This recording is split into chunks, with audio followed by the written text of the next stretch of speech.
Good morning, attorney. My name is Vrenz Fadriquelan, and I am here to report Article 1318 to 1323. Article 1318 states that there is no contract unless the following requisites concur. Number 1, consent of the contracting parties. Number 2, object certain which is the subject matter of the contract.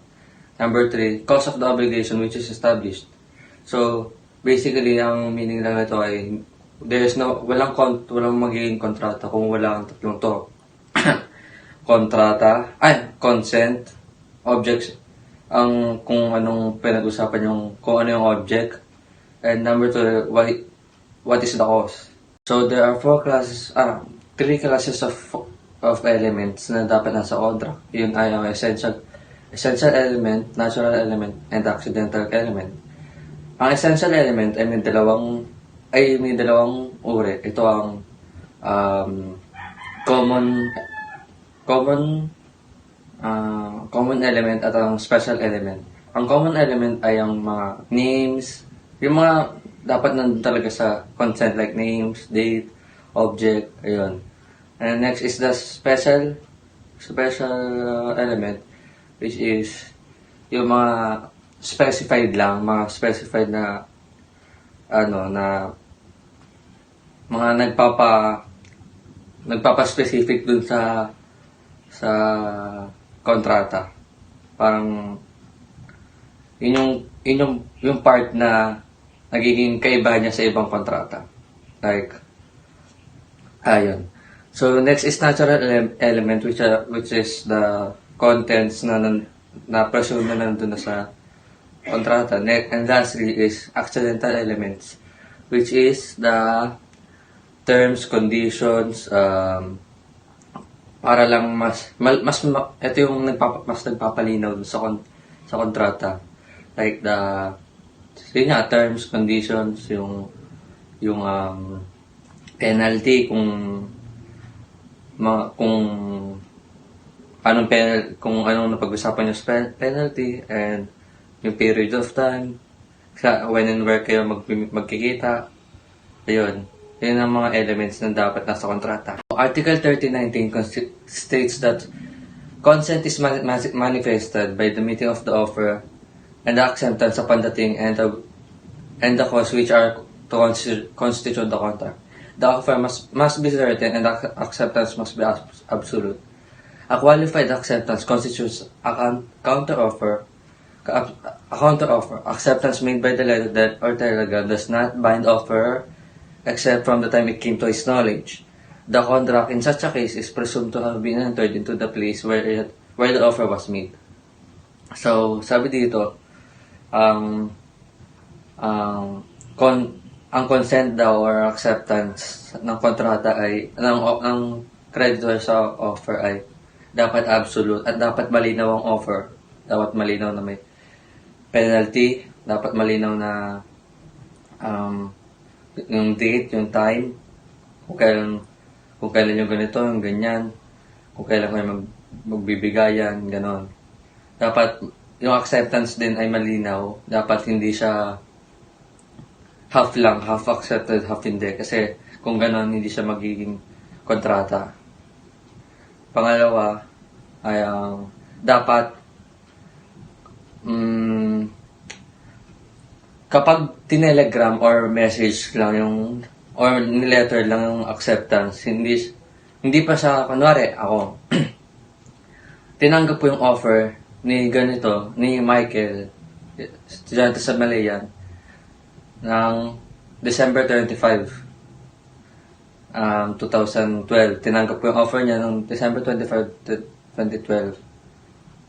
Hindi ko pa tinatanggap yung offer niya ng December 25, 2012. In-offera niya ako ng December 25, 2012. And then, nagpadala ako sa kanya ng letter which is saying na tinatanggap ko ang offer niya. So, by the time na mabasa niya yung offer, doon lang magiging yung acceptance ko, doon lang magiging magbabind yung offer. Doon lang magiging kontrata yung kontrata, yung pinag-usapan. Sa Article 1319, dapat malinaw yung offer, dapat malinaw yung pagkakasabi ng offer, dapat sigurado, dapat yung acceptance ng offer ay, yun nga, tulad na sinabi ko, ay 100%. Dapat malinaw din kung bakit niya inaccept yung offer. Article 1321 states that the person making the offer may fix the time, place, and manner of acceptance, all of which must be complied with. So, yung offer, may kakayahan siya, may kapangyarihan siya na magsabi ng time, may place, at ang manner ng pag-accept ng offer. So, may kapangyarihan siyang sa lahat ng yon. Kaya niya ayusin yun, kaya niyang kaya niyang ayusin yun. So, kapag hindi na sunod yun ng ino-offeran, which ang mangyayari, magiging terminated yung offer. Ito, an offer made through an agent is accepted so the time acceptance is communicated to him. So, ang offer ay sa 1322, kung ang offer ay made through an agent. So, by the time na inaccept ng offeree,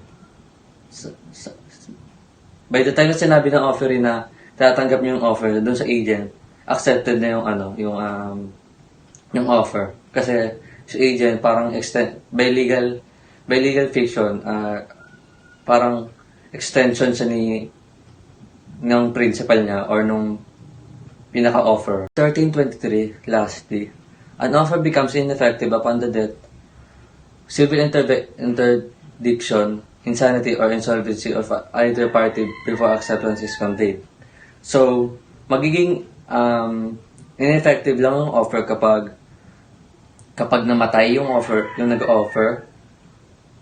Once natanggap na, magiging ineffective ang isang offer kapag namatay yung offerer, o kaya nakulong, or nakulong, or nabaliw, or hindi na siya pwedeng makagawa ng offer.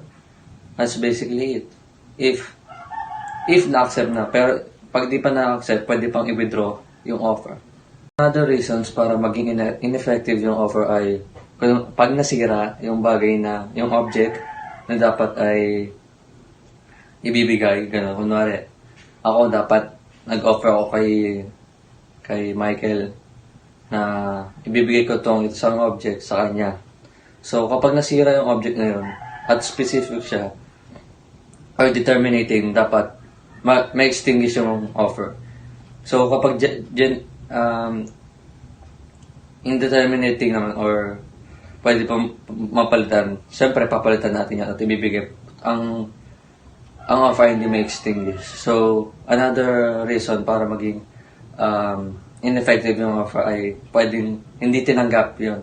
Pwedeng hindi tinanggap. Yun, of course. Pwedeng hindi tanggapin ng offeree yung offer.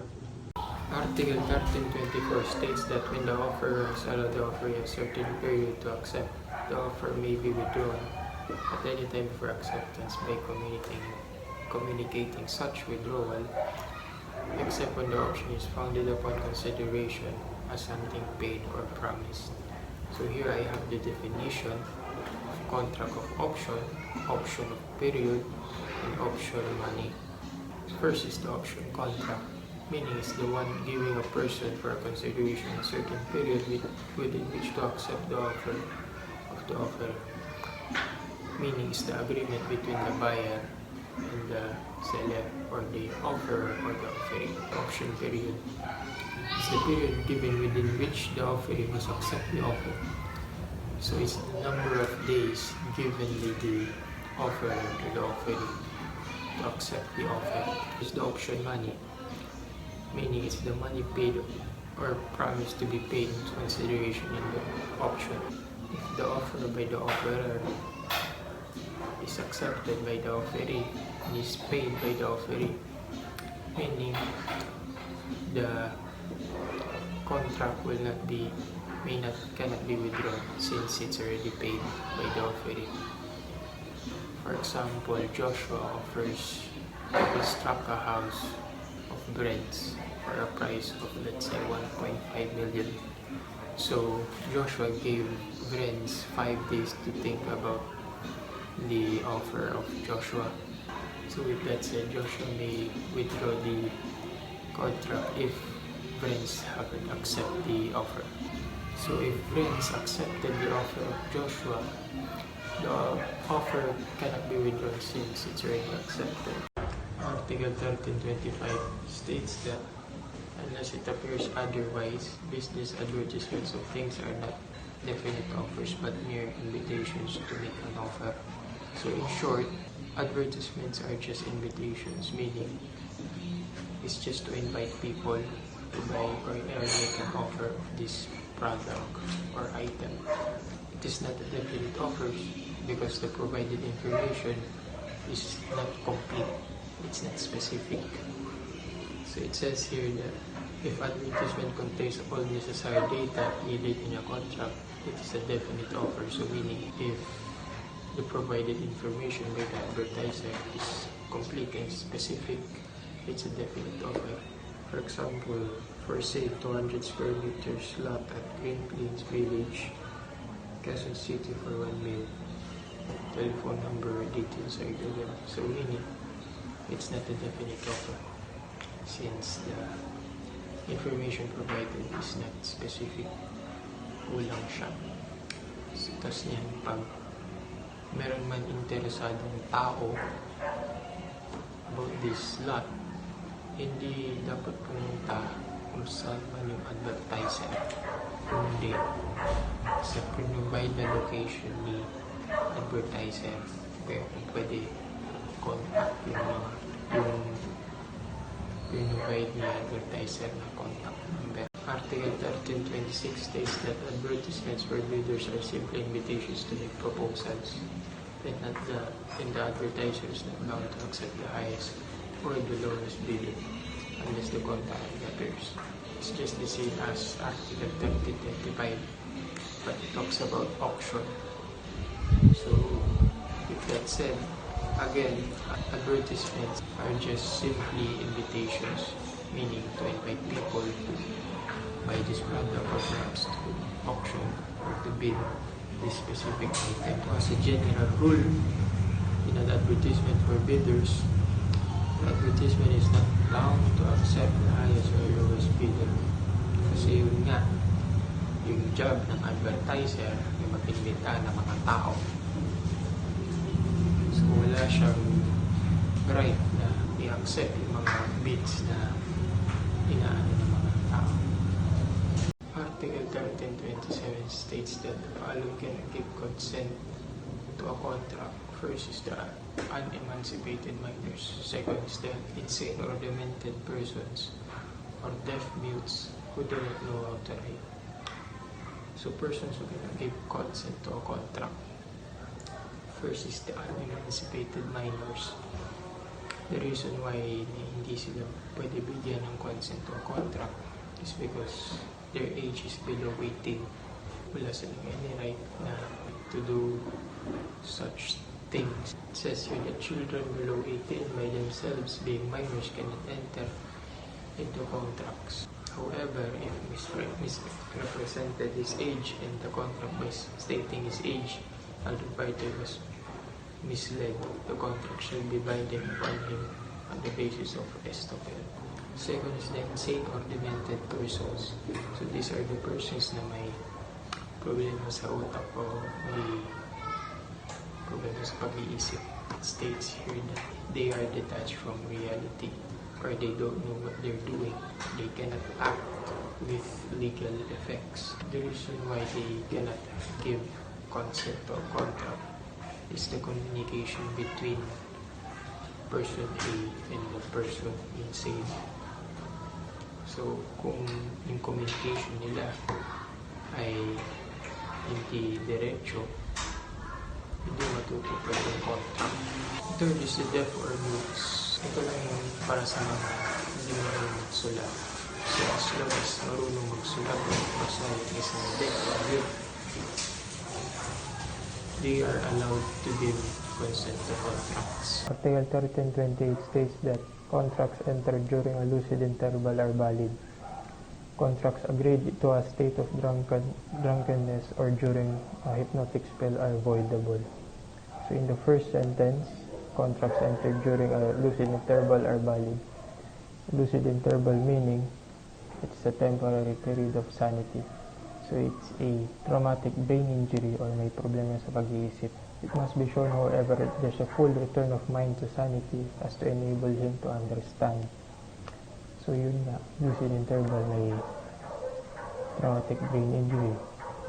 For example, I have a temporary period of sanity. Baliw ako kunwari. So if I enter to a contract and baliw pa rin ako at that time sa pag-enter ng contract and I haven't returned to a full mind, to a normal mind, to a normal state of mind as a person, hindi na valid yung contract ko or the contract that I am entering. So if I return to a normal state or normal human being and I'm able to understand the contract that I am entering to, the contract is valid.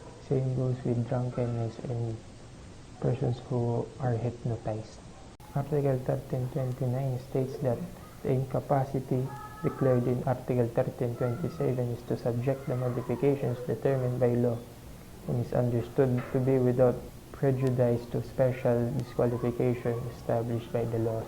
So it's just like an extension and a clear understanding and added modifications from 1327. So incapacity declared in Article 1327 is subject to modifications.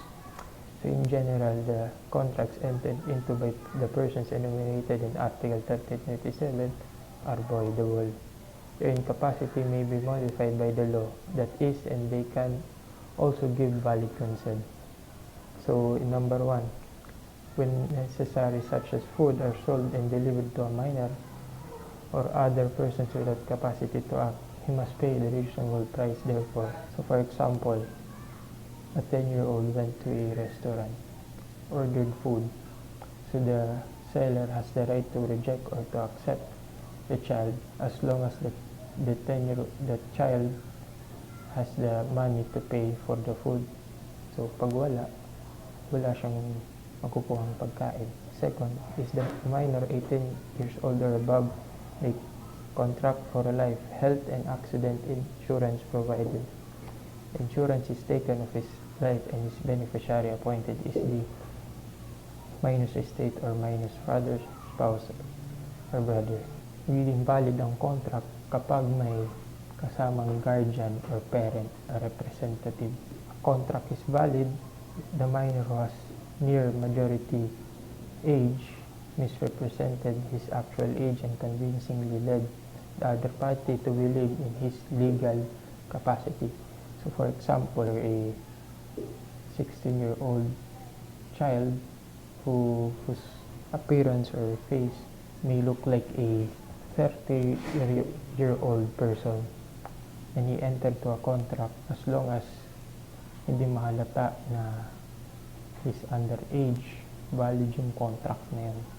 So a contract is valid where a minor between 18 and 21 years of age voluntarily pays a sum of money or delivers a fungible thing in fulfillment of his obligation thereunder and the obligor has spent or consumed it in good faith.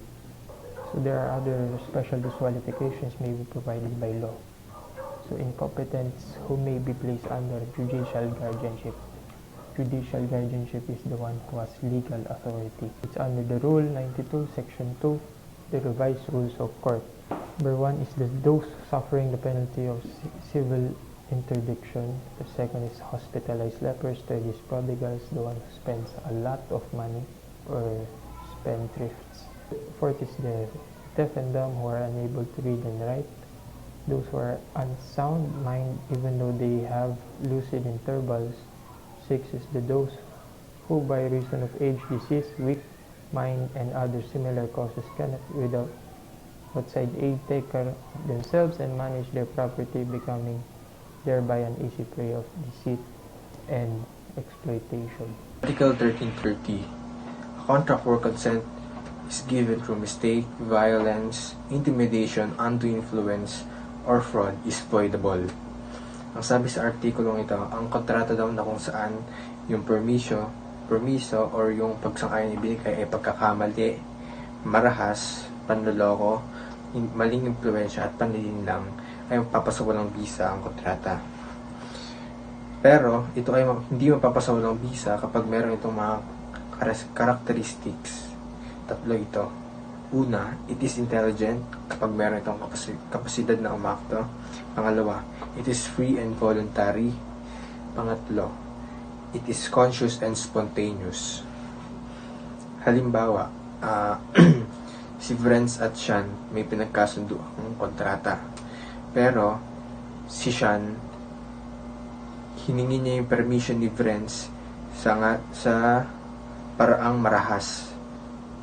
Si Vrenz, hindi naman gusto na, hindi niya talaga gusto yung pinagkasunduan nila ni Sean kasi ayaw niya. Doon may i-apply ang article na ito. Kasi si Sean gumamit ng marahas na paraan para makuha yung permiso ni Vrenz. Article 1331. In order that mistake may invalidate consent, it should refer to the substance of the thing which is the object of the contract, or to those conditions which have principally moved one or both parties to enter into the contract. Mistakes as to the identity or quality of one of the parties will vitiate consent only when such identity or qualifications have been the principal cause of the contract. A simple mistake of account shall give rise to the correction. So, sabi dito sa article na ito, upang ang pagkakamali ay mapawalang bisa sa pagsang-ayon, dapat na tignan ng both parties yung mga paksang pinag-usapan sa kontrata or yung mga kondisyon na napag-usapan nila. For example, si Sean tsaka si Vrenz ulit. Si Sean, pinarenta niya kay Vrenz yung kotse niya. Paparentahan niya. So, it means babayaran ni Vrenz. Pero itong si Vrenz, ang paniniwala niya or pagkakaalap niya ay binigay lang sa kanya ito ni Sean ng libre. So, dumating yung araw na kukolektahinan ni Sean yung pera para sa pagrenta ni Vrenz. Pero nagulat si Vrenz na, may babayaran pala ako. Ayun, kunyari ganun. So, nagtaka silang parehas parang magulo yung kontratang pinag-usapan nila. Upang walang bisa yung ganun, kailangan nila balikan yung mga pinagkasunduan nila or yung mga papel na pinirmahan nila para mabuo yung kontrata. Then, if mapapatunayang tama nga si Sean na pinaparenta niya yung kotse kay Vrenz at hindi ito ibinigay ng libre, doon i-apply itong article na ito at mapapasawalang bisa ang kontratang meron silang parehas. Article 1332. When one of the parties is unable to read or if the contract is in a language not understood by him and mistake or fraud is alleged, the person enforcing the contract must show that the terms thereof have been fully explained to the former. So, ang sabi dito sa article na ito, Article 1332, if isa sa mga kapartido sa kontrata ay hindi marunong magbasa or hindi nakakabasa, o kaya naman yung lengguwaheng ginamit sa kontrata ay hindi niya maintindihan, at may mga ipinaparatang pagkakamali at panloloko, yung nagbigay ng kontrata ay dapat niyang i-explain ng detalyado at ng buo sa pinagbigay sa kapartido niya upang ito ay maintindihan. So, halimbawa, si Sean tsaka ako may kontratang pinagkasunduan. Ako yung nagbigay ng kontrata kay Sean. Eto si Sean, sabihin natin bulag, hindi makapagbasa. So, upang maintindihan niya ang kontrata na pipirmahan niya o pagkakasunduan namin, dapat ko sa kanya itong i-explain ng detalyado para hindi siya magparata ng panloloko or pagkakamali. At sa ganon, maintindihan niya lalo ang kontratang papasuhin niya. Article 1333. There is no mistake if the party alleging it knew the doubt, contingency, or risk affecting the object of the contract. So, ang sabi dito sa Article 1333, walang pagkakamali kung yung nagbibintang alam niya na sa umpisa na may posibilidad na nakakaapekto ito sa kontratang pinagkasunduan nila. For example, si Chrisna at si Vrenz bumuo ng isang kontrata. Nagbenta si Chrisna kay Vrenz ng bahay na kung saan alam ng mga tao na nakatira doon na yung lugar na ay bahain at mabilis pasukan ng tubig. At alam na rin ni Vrenz kasi doon siya lilipat. So ito naman si Vrenz, nung nakalipat na siya doon at nakatira na siya ng ilang buwan, ganun, tapos biglang umulan ng malakas at bumaha nga sa bahay na binili niya kay Chrisna. Tapos nagreklamo si Vrenz kay Chrisna na binabaha yung bahay niya at parang gusto niya nang buuin yung kontrata na pinagkasunduan nila, which is hindi pwede dahil alam na ni Vrenz na una pa lang ay bahay na yung lugar. So doon may i-apply itong article na ito. Article 1334, mutual error as to the legal effect of an agreement when the real purpose of the parties is frustrated may vitiate consent. So, sabi dito sa Article 1334, ang pagkakamali daw sa pinagkasunduan ay maaaring magkaroon ng epekto sa legal na batayan at maging sanhi ng di maayos o di matatag na katuparan ng kontrata nila. So, for example, si Vrenz at si Sean ginawang kontrata. Si Vrenz, papautangin niya si Sean ng pera, ngunit nakalimutan ilagay ni Vrenz kung kailan dapat ni Sean bayaran yung utang niya. So, sa sitwasyon na iyon, nalalagay sa alanganin si Vrenz dahil hindi niya alam kung kailan siya babayaran ni Sean, pero panigurado naman siyang babayaran ni Sean, ngunit wala nga lang eksaktong araw. Article 1335. There is violence when in order to wrest consent, serious or irresistible force is employed. There is intimidation when one of the contracting parties is compelled by a reasonable and well-grounded fear of an imminent and grave evil upon his person or property, or upon the person or property of his spouse, descendants, or ascendants to give his consent. To determine the degree of the intimidation, the age, sex, and condition of the person shall be borne in mind. A threat to enforce one's claim through competent authority, if the claim is just or legal, does not vitiate consent. So, sabi dito sa Article 1335, mayroong karahasang nangyari o naganap kung upang maipilit ang pagsang-ayon, seryoso man o hindi. At meron din pananakot na nangyari kung ang isa sa party sa kontrata ay tinakot. So, for example, para madaling maintindihan, si Chrisna at si Johanna may isang kontrata pinagkasunduan, ngunit si Johanna ay hindi sang-ayon. Pero upang sumang-ayon siya, itong si Chrisna, sinasaktan niya or dinadaan niya sa dahas upang mapasang-ayon niya si Johanna. So, parang sinasaktan niya, binubugbog or sinasampal, ganun. So, another example naman, si Jhanet at si Sean. Kunyari si Jhanet, nahuli niya si Sean na gumawa ng krimen na labag sa batas. Ito naman si Jhanet, sinabi niya sinabi niya Sean, "Uy, susumbong ka na sa pulis unless na nabigyan mo ako ng 10,000, hindi ko gagawin yun." So, ayun, may planakot na nangyari sa kontrata nila. Article 1336, violence or intimidation shall annul the obligation although it may have been employed by a third person who did not take part in the contract. Sinasabi lang dito na pwedeng ma-void or maging invalid yung obligation na nangyari in some cases and acceptable siya sa dalawang causes. through violation or intimidation. Pero may instances na may third person na involved kahit hindi siya nag-take all throughout the contract, considered ang violence and intimidation nung third person na yon ayon sa ini-state ng Article 1335.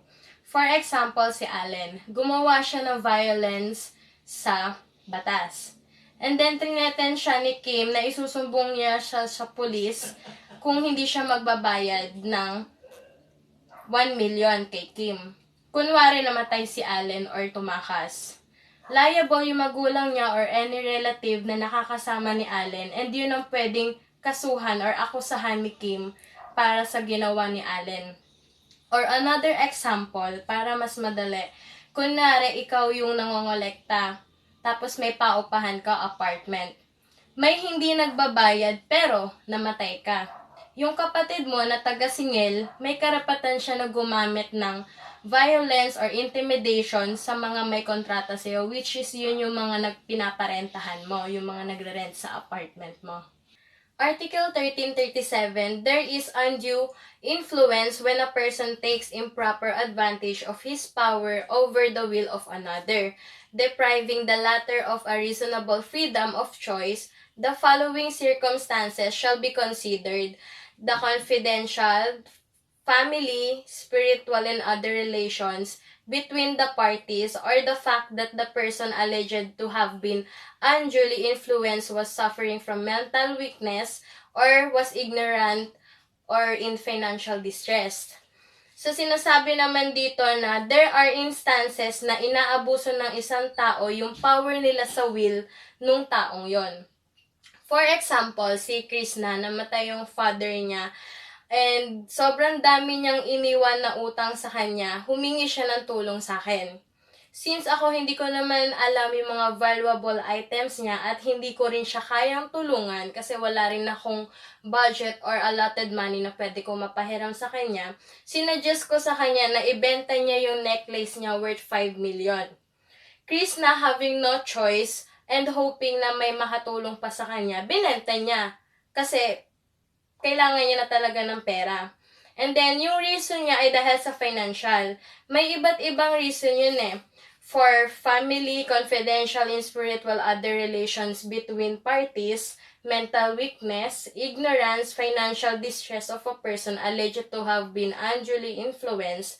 And yung case na kakasabi ko nga lang about kay Chrisna, example siya ng financial distress kasi kailangan niya ibenta yung gamit na yun kasi kailangan niya ng pera in return. Article 1338, there is fraud when the insidious words or machinations of one of the contracting parties, the other is induced to enter into contract which without them he would not have agreed to. Dito naman sinasabi na kapag daw before or during the contract ay may sinabing false information or insidious words yung isa sa party, and in the first place, hindi naman na-agreehan ng isa pang party kapag nalaman niya yon, it is considered as fraud daw. For example, binentahan mo ako ng fake Pandora diamond ring, syempre hindi ko naman alam na fake yon, and binili ko sa'yo yun, kinuha ko sa'yo yon. Then, nung nabili ko na, tapos nakita ko na medyo fake yon, yung diamond ring na yun, pwede kita kasuhan ng fraud. Kasi wala ka naman sinabi sa akin na fake yung diamond ring na Pandora na binili ko sa'yo. And other example, binentahan ako ni Ryan ng kotse. Hindi niya sinabi or wala siyang balak sabihin na sira pala yung battery niya. Or worse, ninakaw niya lang yon. Pwede mo siyang kasuhan ng fraud or theft. At saka pwede rin akong madamay doon kasi without knowing the background of the car, binili ko yon and hindi ko double check yung insurance nun kung saan ba siya galing or ano ba talaga yung pinanggalingan niya kung saan. Basta ko na lang siya binili like second hand. Article 1339, failure to disclose facts when there is a duty to reveal them, as when the parties are bound by confidential relations, constitutes frauds. And it states here that paghirap or hindi masabi yung important facts or info, kahit alam ng both parties na duty nila yon na magsabi and mag-communicate ng maayos, considered as fraud yon. This will result to the other party being deceived or pinaasa mo lang yung sa contract nyo.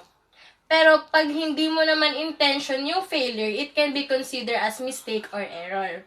For example, business partners kami ni Kim. Syempre may duty kayo na mag-communicate sa isa't isa, pero si Kim, interested siya sa business nila Allen. Hindi niya sinabi, pero binenta niya yung share niya sa business nila Allen para makasali or mag-invest sa business nila Allen. Kasi mas high yung profit na makukuha niya ng ganon. And then, iniwan niya lang yung business namin without me knowing para lang dun sa high profit kasi interested siya lalo dun sa business nila Allen. Article 1340, the usual exaggerations in trade when the other party had an opportunity to know the facts, and now, in themselves, fraudulent. Article 1340, exaggerations made by merchants and trades are not considered as fraud. Hindi siya kinoconsider ng law even if it is known as false, yung exaggerations nila. The law allows their statements are also known as dealer's stock kahit sabihin mo risky yung face value nila or yung actual product na ino-offer nila. Like for example, si Joshua Herrero, yung binebentahan niya, pinopromote niya na good quality, considered yun ng law na his own way to make a sale. Kahit pagdating sa customer ay low condition, let's say, may pinholes yung shirt. It is not considered as fraud kasi natural lang yun for merchants na si Joshua nga. And traders na mag-express na exaggerations para makabenta siya. Also, ang mga examples ng mga dealer stock nila ay, do you want your child to get high grades? Buy him X fountain pen para makapasa. Yun nga. Na parang ina-exaggerate nila explanation dun sa isang item para makuha yung loob mo at saka makabenta sila. Article 1341, a mere expression of an opinion does not signify fraud unless made by an expert and other party has relied on the former's special knowledge. Expression of opinion, it must be made by an expert, and number 2, the other contracting party has relied on the expert opinion. And number 3, the opinion turned out to be false or erroneous. Article 1341, hindi rin considered as fraud ang isang mere expression unless naghanap siya ng expert or may knowledge dun to represent the facts that will enable it to become a fraud.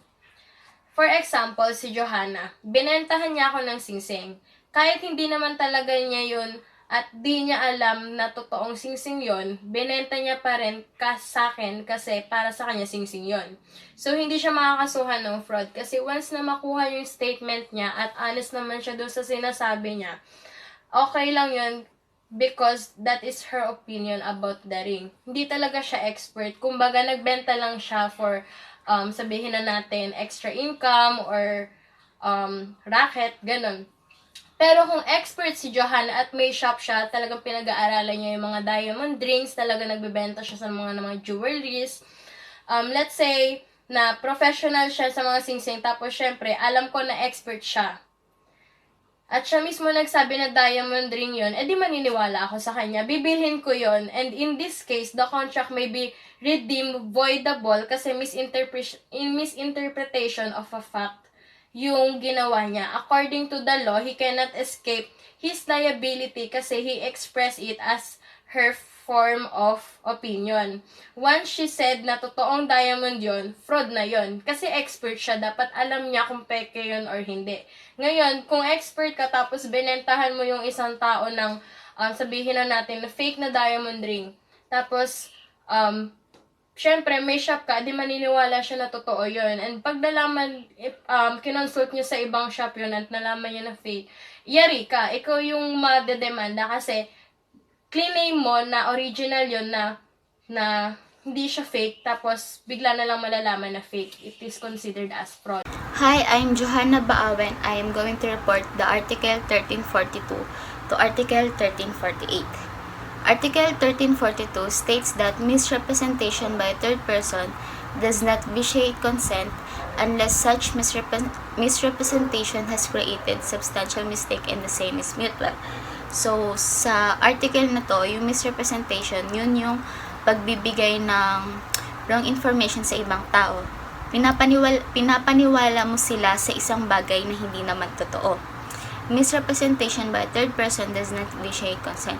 Meaning, yung hindi siya nakaka-affect sa agreement unless such misrepresentation has created substantial mistake and the same is mutual.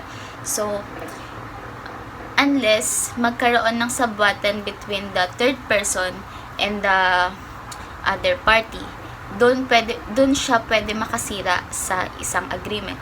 For example, I own a car worth 1 million pesos and binenta ko siya sa kaibigan ko na si Sean na worth 500,000 pesos. Because my another friend Pauline misrepresented that it was worth 500 pesos only. So, sa case na to, hindi ko pwede annul yung kontrata unless magkasabwat si Pauline tsaka si Sean doon sa wrong information sa value ng car ko.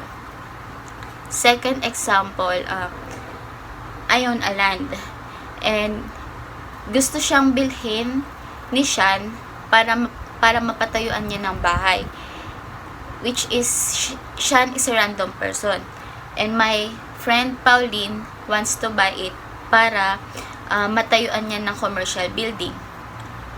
So, since si Pauline yung kaibigan ko, I have decided na sabihin kay Sean na yung land na yon is located siya sa residential zone.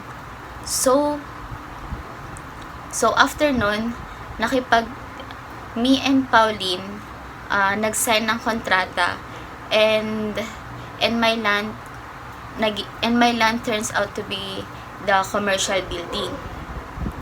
So sa case na yon, pwedeng ma-annul yung kontrata since nagkaroon ng sabwatan between me and Pauline.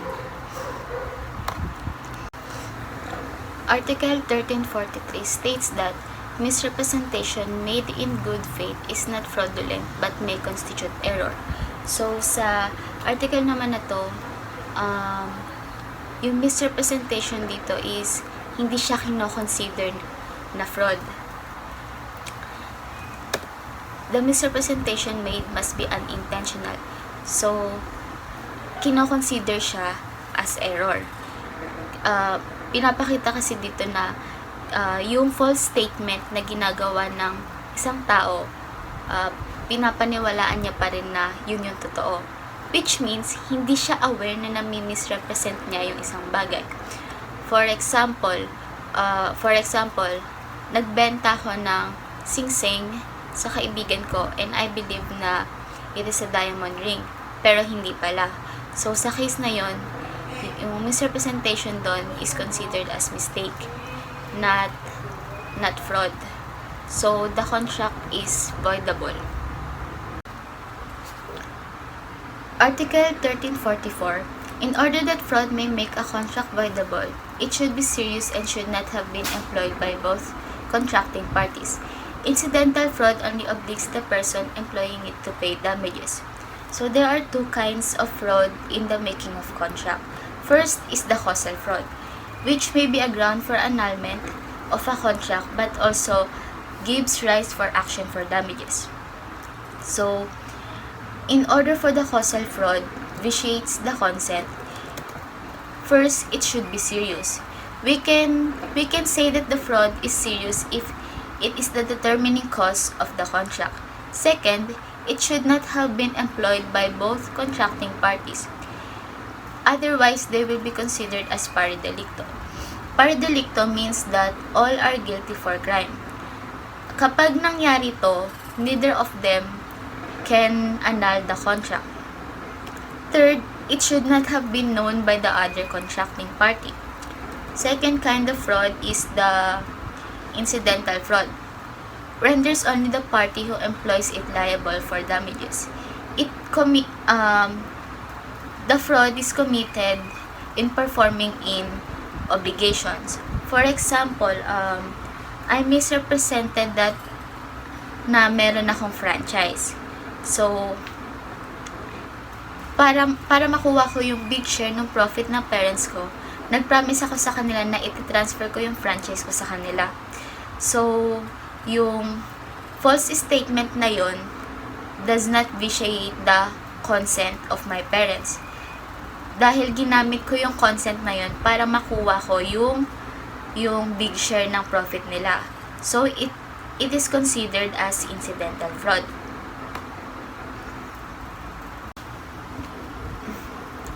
Article 1345. Simulation of a contract may be absolute or relative. The former takes place when the parties do not intend to be bound at all. The latter, when the parties conceal their true agreement. Simulation of contract is the act of deliberately deceiving others by feigning or pretending by agreement the appearance of a contract which is either non-existent or concealed. So, ibig sabihin nito, nagkakaroon ng deceiving action or pangluloko sa ibang tao sa pamamagitan ng agreement. It's either hindi pala nag-exist yung agreement na yun or hindi pala yun yung totoong agreement. Article 1346. An absolutely simulated or fictitious contract is void. A relative simulation when it does not prejudice a third person and is not intended for any purpose, contrary to law, morals, good customs, public order, or public policy, binds the parties to the real agreement. So there are two types of simulation. First is the absolute simulation, when the contract does not really exist and the parties do not intend to be bound at all and the contract is void. So ibig sabihin nito, wala talagang agreement. Kumbaga gawa-gawa lang yung agreement na yun. So ibig sabihin, walang bisa yung agreement, walang bisa yung kontrata na yun. The second simulation is the relative. When the contract entered into by the parties is different from their true agreement, the parties are bound by their real agreement provided it does not prejudice a third person and is lawful. So, ibig sabihin naman nito, the true agreement is hidden. Kumbaga, yung pinapakitang agreement sa kabilang party, yun yung fake. Tapos, yung tunay na agreement, tinago. So, yung effect nito sa third person, kapag daw hindi ito nakakasakit sa kahit anong paraan sa third person, at hindi siya kontra sa law, morals, good customs, and etc., it binds the parties to their real agreement. In short, yung dalawang party na yon is good at walang conflict. Article 1347. All things which are not outside the commerce of men, including future things, may be the object of a contract. All rights which are not intransmissible may also be the object of contracts. No contract may be entered into upon future inheritance except in cases expressly authorized by law. All services which are not contrary to law, morals, good customs, public order, or public policy may likewise be the object of contract. Object of a contract, yun yung mga obligation na dapat gawin. The three objects that matter are the things, right, service arising from a contract. First object, requisites of things as object of a contract. First, it must be within the commerce of men. Commerce of men are the public ownerships such as streets, roads, bridges. And second, it must not be impossible.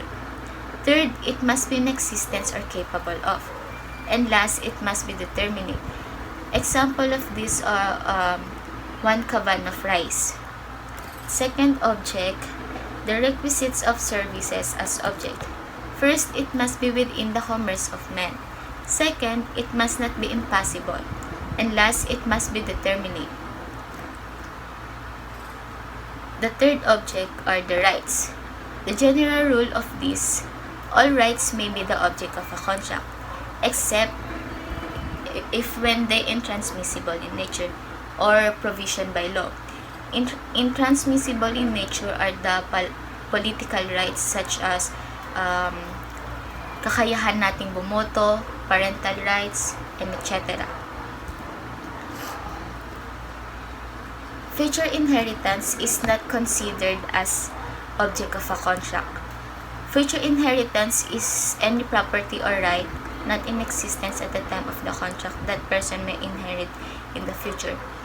Except, magiging effective lang yung future inheritance as sa isang kontrata. First, sa isang mag-asawa. Kapag namatay yung asawa, doon niya pwedeng ipamana yung mga property niya doon sa nabuhay niyang asawa. Second, the act of inter vivos. Inter vivos means gift. Yun yung pagbibigay ng property sa isang tao galing sa namatay na tao.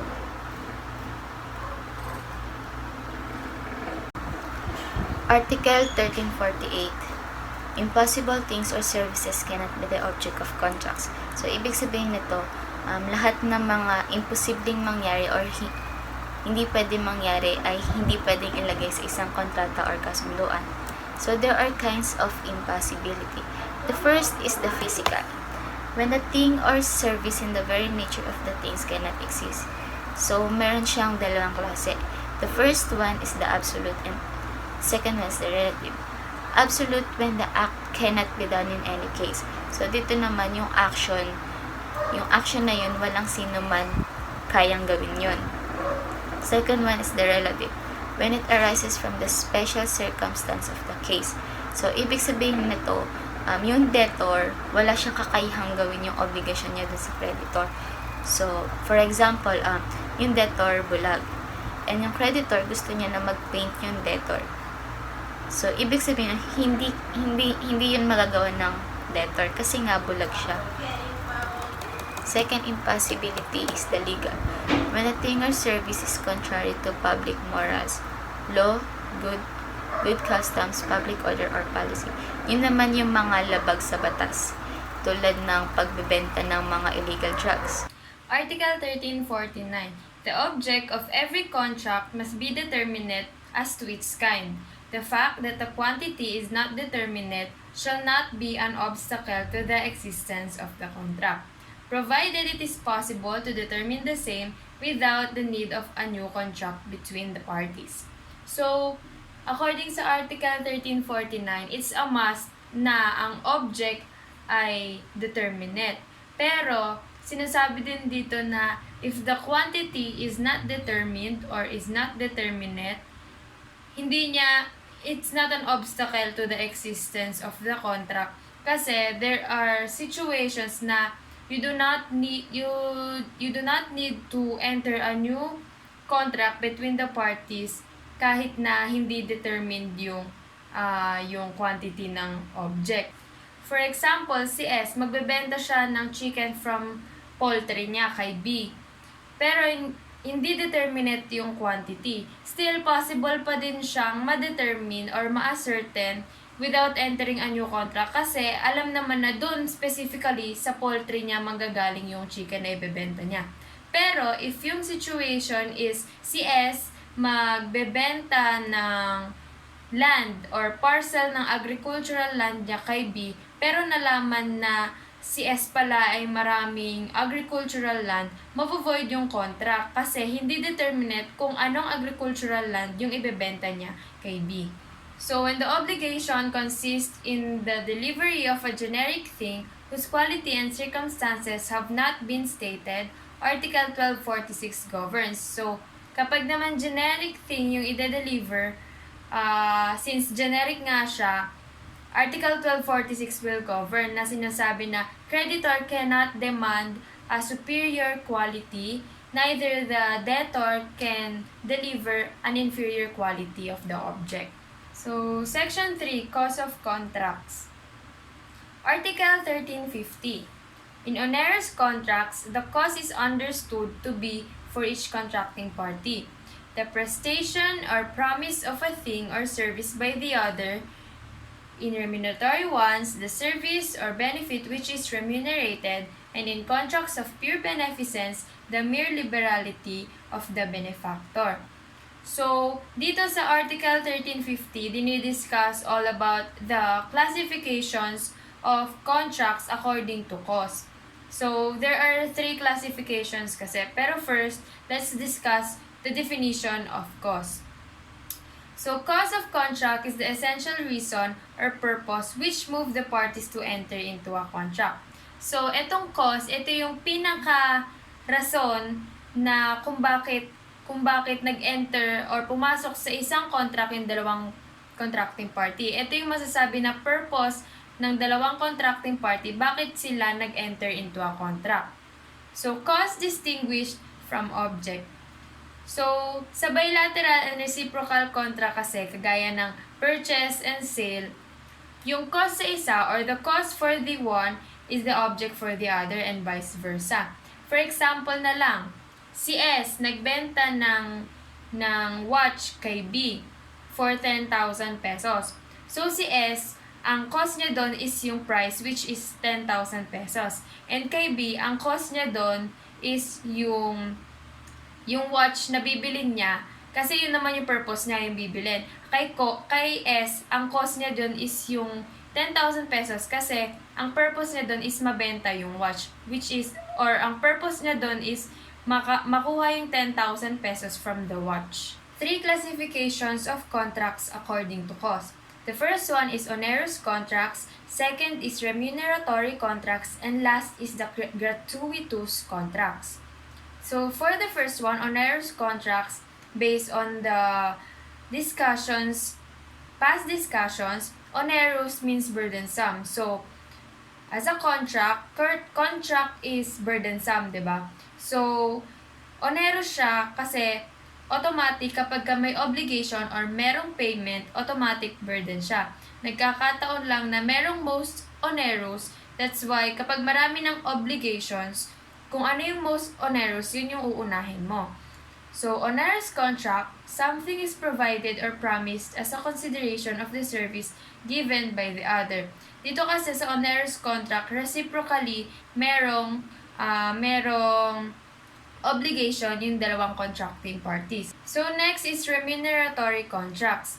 For the remuneratory contracts, the purpose of the contract is to reward the service that had been previously rendered by the party remunerated. So ang cost dito sa remuneratory contracts is yung service or benefit remunerated. For example, si A, nagbigay siya kay B ng kabayo as a reward kasi niligtas niya yung mga kabayo niya from the typhoon. So, it's a remuneratory contract kasi there is a reward for the service that had been rendered by B. And last, for gratuitous contracts where one party does or gives something the another without expecting to receive anything. So, dito sa gratuitous contracts, from the word itself, gratuitous, the cost dito is yung generosity and liberality of the benefactor. Dito kasi sa gratuitous contracts, you're not expecting for something in return when you give something or the one party does or give something. For example, donation. Magdodonate ako ng mga goods sa mga typhoon victims. So, hindi na ako mag-expect ng something in return. That's what you call gratuitous contracts. So, Article 1351. The particular motives of the parties in entering into a contract are different from the cost thereof. So, sa Article 1351, it just states na there are difference between motives and cost. So, first, what is motive ba? Motive kasi is yung purely private and personal reason ng isang contracting party kung bakit siya nag-enter into a contract. So, let us distinguish cause from motive. Yung cause is yung direct reason, while yung motive is the indirect reason of a contracting party. So, yung motive kasi, pwede siyang hindi known pwede siyang hindi alam ng kabilang contracting party. While yung cause, dapat alam siya ng contracting party kasi it is an essential element of a contract. Pero yung motive naman, hindi siya essential element. And also, the illegality of the cause affects the validity of a contract. While the illegality of one's motive does not render the contract void. So, kapag kayong cause kasi is illegal or if it's against the law, it will render the contract void. Yung motive naman, it can be regarded as the cause if it's founded na there is a fraudulent purpose to prejudice a third person. Possible kasi yun na mangyari. So, it may be regarded as cause and it can turn out as an illegal cause since it has fraud. For example, si C, magta-transfer siya sa Amerika, lilipat na siya sa Amerika. Pero may bahay siya dito sa Pinas. So, ibebenta niya na lang yung bahay niya dito sa Pilipinas for 50 million pesos. And willing naman si D na bilhin yung bahay niya for 50 million pesos. So, yung cost doon is yung 50 million pesos, yun yung cost ni C. Kaya niya ibebenta yung bahay. Pero, possible na ang motive niya is parang, kasi wala naman ng titira, kaya ibebenta niya na lang yung bahay. Kaya, yun yung motive doon. Pero, possible din yung example na ang motive may be regarded as cause if may fraud or ang motive niya pala talaga is para i-trick or i-defraud or mang-defraud ng third person. So, yun, possible yun na maging cause and pwedeng ma-void yung contract kasi illegal cause yun. Article 1352. Contracts without cause or with unlawful cause produce no effect whatever. The cause is unlawful if it is contrary to law, morals, good customs, public order, or public policy. So, sinasabi lang dito sa 1352 for short, kapag walang cause ang contract, wala ding effect yun. Also, kapag unlawful yung cause or which means contrary siya sa law, sa moral, sa good customs, sa public order, and sa public policy, magiging walang kwenta din yung contract kasi unlawful yung cause. So, shortly, 1352, without cause and with unlawful cause, walang kwenta yung contract kasi mavovoid lang din yun. Article 1353. The statement of a false cause in contracts shall render them void if it should not be proved that they were founded upon another cause which is true and lawful. So, sa Article 1353, it states na pag merong false cause, ma-render yun as void. Ma-render as void na yung contract. And kapag na-prove na there is another cause which is true and lawful, if it's proved by law, it will be void also kapag nalaman na meron silang another cause. So, requisites of cause. Cause must exist at the time the contract is entered into. It must be lawful. And lastly, it must be true or real. What is the effect of absence of cause? It is the complete absence of any valid contract considerations. Contracts without cause confer no right and have no legal impact. So, kung walang cause, there will be no any valid contract consideration. Kasi nga, as I've said nung una pang sa mga discussion ko, kapag walang cause ang isang contract, parang wala ring kwenta. There is no right and it has no legal impact. Effect of failure of cause. It is different from absence of cause. And hindi dahil sa failure of cause, dahil may failure of cause, mapavoid na yung contract. Hindi yun. Hindi mapavoid ang contract. Mapavoid lang ang contract kapag walang cause. So, example ng failure of cause is, for example, is nagkaroon ng failure ng payment, ng full payment, nagkaroon ng failure sa payment. So, yon, failure of cause yon kasi hindi na fulfill yung obligation. Pero it does not mean na void na yung contract or hindi na existent yung contract. Effect of illegality of cause. There is a cause in agreement, however, the cause is unlawful or illegal resulting to nullification and voiding of contract. So of course, if there is illegality of cause or the cause is unlawful and it is contrary to the law, automatically it will be void and will be nullified. Falsity of cause and its effect. The contract states a valid consideration but it is not true. So, meron nga tayong cause. Merong cause na nasa contract.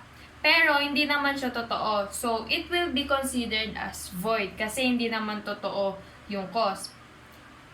There are two types of false cause.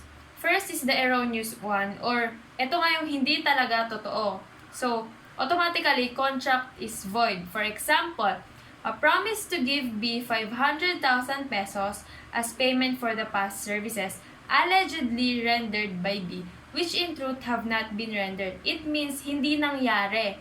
Hindi nangyari na nakapag bigay ng service si B and hindi nangyari yung 500,000 na payment.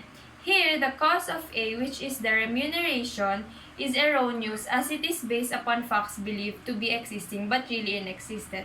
So, yung cost ni A na 500,000 pesos, hindi naman nangyari kasi hindi naman nakapag-render si B ng service. So, erroneous yun kasi hindi totoo at hindi naman nangyari, hindi siya existent.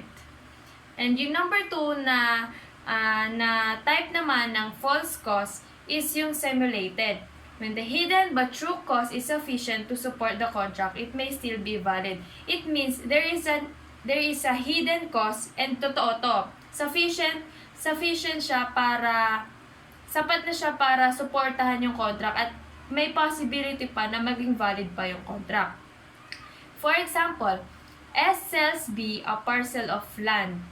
1 million pesos is the price according to the deed of sale. If this statement is false, then there is no contract of sale. However, if S can prove that the contract is founded upon another consideration, ibig sabihin, merong other way, there is a consideration, possible na hindi nangyari yung nagbigay ng 1 million pesos, pero nalaman naman na yung hidden truth na merong another consideration, which is when B has exchanged his car for the land, then the contract of barter or exchange, not sale, shall be valid. Valid yon kasi merong yung price is simulated kasi willfully made yung pagbabarter or exchange nila ng car as payment for the 1 million pesos. Article 1354. Although the cause is not stated in the contract, it is presumed that it exists and is lawful unless the debtor proves the contrary. So, sa Article 1354, sinasabi dito na kahit hindi stated sa contract yung cause, presumed na siya na nag-exist siya and lawful siya kasi it's a cause. And a cause must be lawful unless the debtor proves the contrary or kumontra yung debtor. This presumption is applied when there is no cause indicated in the contract. According to this, the cause cannot be expressly stated and is still lawful unless the debtor proves otherwise. So, ayun nga, ito kasing, ang cause kasi, although it is said na presumption siya, pero this presumption is based on facts or which is yung prima facie nga. Prima facie wherein it is still rebuttable if it was if the debtor proves otherwise or kinontra nga nung ano, pero rebuttable yung prima facie, pero hindi lang siya basta ganto